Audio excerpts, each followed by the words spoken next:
La fille réalise soudainement qu'elle est morte.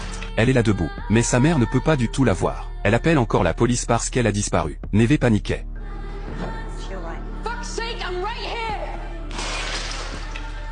Mais sa mère ne pouvait toujours pas la voir, et le vase qu'elle venait de laisser tomber par terre avait disparu. Quand elle a regardé en arrière, le vase était encore intact. Neve est montée en courant à l'étage pour appeler sa sœur, mais c'était la même chose. Et c'est à ce moment-là qu'elle s'est regardée dans le miroir, et a vu les marques d'étranglement sur son cou. Elle ne savait pas ce qui lui était arrivé. Elle se souvenait seulement que la veille, elle et son petit ami avaient participé à une course de moto, mais elle ne se souvient de rien après la course. Elle a décidé d'aller sur la piste pour en savoir plus. Quand elle est arrivée sur la piste, ses parents, sa famille et ses coéquipiers la cherchaient dans les bois, et elle savait au fond d'elle qu'ils ne la trouveraient pas ici, parce que ce matin elle s'est réveillée au fond du lac et est rentrée chez elle. Elle devait encore être dans le lac, mais elle ne peut pas le faire savoir à sa famille. À ce moment-là, son chien est arrivé, et a commencé à aboyer après elle. Elle s'est rendue compte que le chien pouvait la voir. Elle a soudainement eu une idée. Elle a pris le chien et s'est dirigée vers le lac.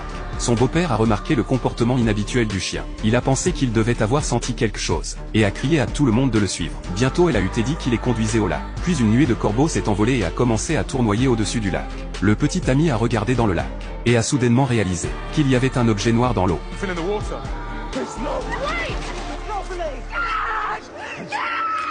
Le petit ami et ses deux amis ont rapidement nagé vers le lac. En effet, son corps a été ramené quelques minutes plus tard. La mère était dévastée quand elle l'a vu.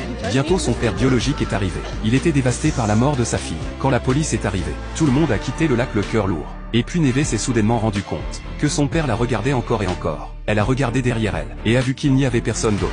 Et alors elle a été sûre que son père pouvait la voir. Elle a couru vers lui, mais le père a pensé qu'il avait des hallucinations, parce qu'il était tellement triste. Il est rapidement remonté dans sa voiture et est parti. Ne voulant pas abandonner, il est monté sur sa moto, et l'a poursuivi.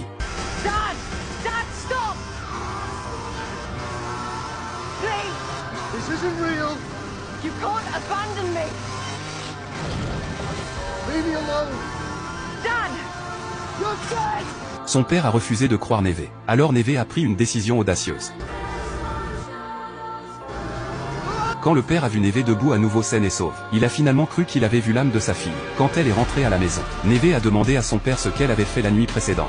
Tout ce dont elle se souvenait, c'était d'être allée à une fête après la course. Son père lui a dit qu'il venait juste de discuter rapidement et qu'elle était allée danser. Mais je pouvais voir que tu étais contrarié. Afin de découvrir la vérité, Neve est allée à la morgue en espérant trouver des indices à partir de l'autopsie du médecin légiste.